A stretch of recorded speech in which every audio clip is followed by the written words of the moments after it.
आचार्य चाणक्य के जीवन की एक प्रारंभिक घटना से उनके चरित्र का बहुत सुंदर खुलासा होता है।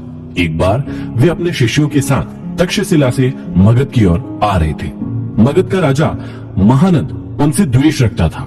वह एक बार भरी सभा में चाणक्य का अपमान कर चुका था। तभी से उन्होंने संकल्प लिया था कि वे मगध के सम्राट महानंद को पद से नीचे उतारकर ही अपनी शिखा में गांठ बांधेंगे। इसके लिए वे अपने सर्वाधिक प्रिय शिष्य चंद्रगुप्त को तैयार कर रहे थे।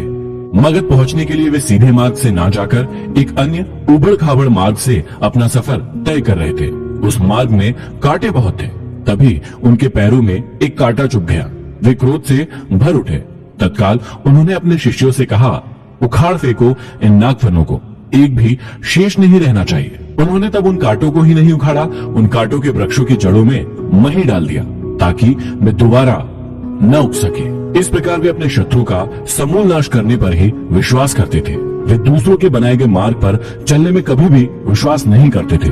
वे अपने द्वारा बनाए गए मार्ग पर ही चलने में विश्वास करते थे। आशा करता हूँ इन अध्यायों को सुनने के बाद आप भी अपनी जिंदगी में अपने मार्ग खुद तैयार करें, अपने ऊपर विश्वास करें और अपनी जिंदगी में आगे बढ़े। तो चलिए प्रारंभ करते हैं। प्रथम अध्याय में श्री चाणक्य श्री विष्णु भगवान को नमन करते हुए समझाते हैं कि राजनीति में कभी कभी कुछ कर्म ऐसे दिखाई पड़ते हैं जिन्हें देखकर सोचना पड़ता है कि यह उचित हुआ या अनुचित, परंतु जिस अनीतिकारी से भी जन कल्याण होता हो अथवा धर्म का पक्ष प्रबल होता हो तो उस अनैतिक कार्य को भी नीति सम्मत ही माना जाएगा। उदाहरण के रूप में महाभारत के युद्ध में युधिष्ठिर द्वारा अश्वत्थामा की मृत्यु का उद्घोष करना यद्यपि नीति विरुद्ध था, पर नीति कुशल योगीराज कृष्ण ने इसे उचित माना था, क्योंकि वे गुरु द्रोणाचार्य के विकट संहार से अपनी सेना को बचाना चाहते थे। आगे चाणक्य समझाते हैं कि मूर्ख छात्रों को पढ़ाने से, दुष्ट स्त्री के पालन पोषण से और दुखियों के साथ संबंध रखने से बुद्धिमान व्यक्ति भी दुखी होता है। इसका मतलब यह नहीं है कि मूर्ख शिष्यों को कभी उचित उपदेश नहीं देना चाहिए।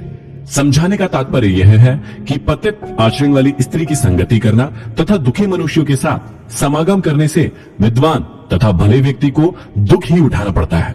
वास्तव में शिक्षा उसी इंसान को दी जानी चाहिए जो सुपात्र हो। जो व्यक्ति बताई गई बातों को ना समझे उसे परामर्श देने से कोई लाभ नहीं है। मूर्ख व्यक्ति को शिक्षा देकर अपना समय ही नष्ट किया जाता है। यदि बात दुखी व्यक्ति के साथ संबंध रखने की है तो दुखी व्यक्ति हर पल अपना ही रोता रहता है। इससे विद्वान व्यक्ति की साधना और एकाग्रता भंग हो जाती है।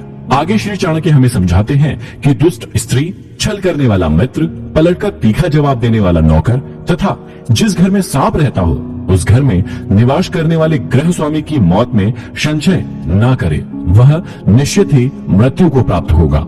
घर में यदि दुष्ट और दुष्चरित्र वाली पत्नी हो तो उस पति का जीना न जीना बराबर ही है। वह अपमान और लज्जा के बोझ से एक तो वैसे ही मृतक के समान है, ऊपर से उसे सदैव यह भय भी बना रहेगा कि यह स्त्री अपने स्वार्थ के लिए कहीं उसे विष न दे दे। दूसरा, यदि उस गृह स्वामी का मित्र भी दगाबाज हो, धोखा देने वाला हो तो ऐसा मित्र आस्तीन का सांप होता है। वह कभी भी अपने स्वार्थ के लिए उस गृह स्वामी को ऐसी स्थिति में डाल सकता है जिससे उबरना उसकी सामर्थ्य से बाहर की बात होती है। तीसरा, घर में यदि नौकर बदजुबान हो, बात बात में झगड़ा करने वाला हो, पलटकर तीखा जवाब देने वाला हो तो समझ लेना चाहिए कि ऐसा नौकर निश्चित रूप से घर के भेद जानता है, और जो घर के भेद जान लेता है वह उसी तरह से घर बार का विनाश कर सकता है जैसे विभीषण ने घर में भेद करके रावण का विनाश करा दिया था। तभी मुहावरा भी बना, घर का भेदी लंका ढाए।